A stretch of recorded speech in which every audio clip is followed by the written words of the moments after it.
Your hands are really big. Can we just do this for a second? Yeah. Not that big. A little bigger. Anyway.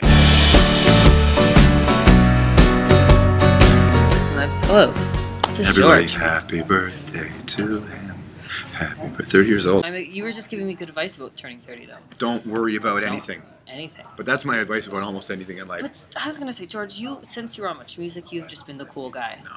But you have. That's... No. I appreciate you saying that. No, you know what I've been? I've been me. Okay. I've been me at a time when people have been okay with that. And I know that there may come a time in my life where people will not be okay with how I do it. And that's okay too. Yeah. You know, because I say don't worry, but obviously you worry about stuff. But the art is to, I think, is to massage that out of your life. Okay. It's so fast, man. Yeah. It goes by so quickly, and you don't, especially if you do what I do or what you do for a living. You do this, and you reach to people who you don't know. People you don't know, you need them to accept you, or people you don't know, you need them to like what you say, or connect with what you say. That will drive you mad, right? If you worry too much about it. You know, you just got to be yourself. Just be yourself. Yeah, be yourself. You were moving to 7 o'clock. Yes. How do you feel about that? It's cool, man. It's like our roots. We started at 8, right? Yeah. When we first launched our show back in 05, we were at 8 o'clock. So I like it, man. I like being on at 7 because I like the idea of setting up the evening. Okay. You know, which is what we used to do. And the way I sort of look at it is the equator. The equator is the evening newscast, right? In our case, it's the national, which is, I think, the newscaster record in the country. So coming on after the national, you're reacting to the news in a different way. People have already consumed the stuff they're going to consume. And at 11, you're just putting it into context.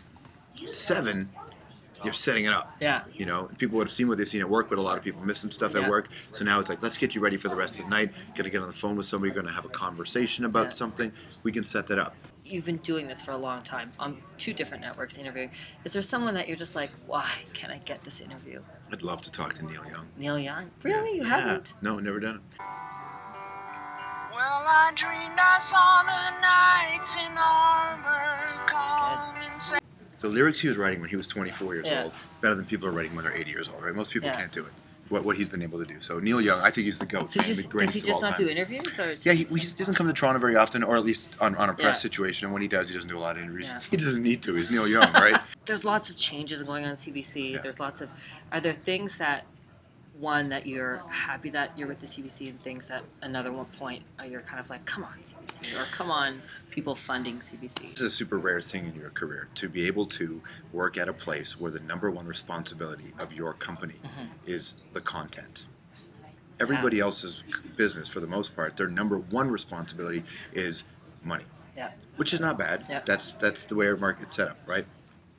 So you can still make great content in a private world, but you always know that there's that filter. That this is a business. Yeah. It's cool. Yeah. CBC, it is a business. Yeah. And revenue is important, but the #1 responsibility, the mandate, right? Connect with Canadians. That is where it's at. That's the reason why we work there, man. That's the reason why most people work at CBC, is because we actually believe in it. The downside is not about the CBC. It annoys the hell out of me, right? Because every now and then I read TV critics or I read commentators talking about the value of CBC. And I think to myself, how nice must it be for them when they spend their entire life and all they have to do is tear down. Yeah. They will never be responsible for building the Canadian culture or contributing to it by providing the kinds of jobs that you need to provide. The thing is, the conversation around the CBC is almost as if the CBC is this thing. You know, it's this entity. Yeah. You know what the entity is? It's a building where a whole bunch of people work. A whole bunch of Canadians work. And by the way, TV is expensive and TV is hard to do and nobody gets a perfect record. How many things has Steven Spielberg worked on that you didn't like? Lots. Lots. How many has he worked on that you like? Yeah, lots. Yeah. People like stuff. There is no perfect record, man. Yeah. So what can people, I mean, you're obviously very popular on Twitter and social media. What can people at home do to spread that? Watch.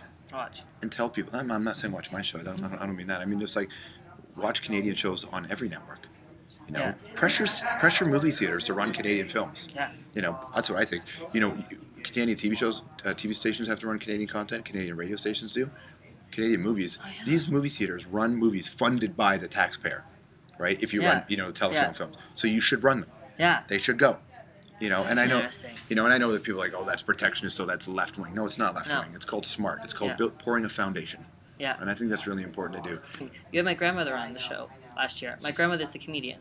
Yeah, dude. With Yeah, him. you and Yeah. I was tweeting about Yeah. that with you. That's right. Anyway. She was funny. She's so funny, and I just wanted to say thank you because she had a blast. Did She she? still talks about it all the time. She was And rocking, so, man. Yeah, and she watches all of these, so we can say hi to my granny Jean Morrison in Hello, Winnipeg. G. Morrison. Thank you so She's much for great. doing that. And you sent her a CBC bag, Yep. and I took it. So I have it. So I have to send her another one. Is what No, you're saying? because she was like, "Why is this called a retro bag? This isn't retro," but it was really funny. She was really funny. Yeah, she's great. Excellent. Well, such a pleasure. Likewise, buddy. Good to see you. Congratulations. Oh, thank you. And Yeah, you too. nice to see you too. Thanks, everybody. Bye. All right, bye. Bye.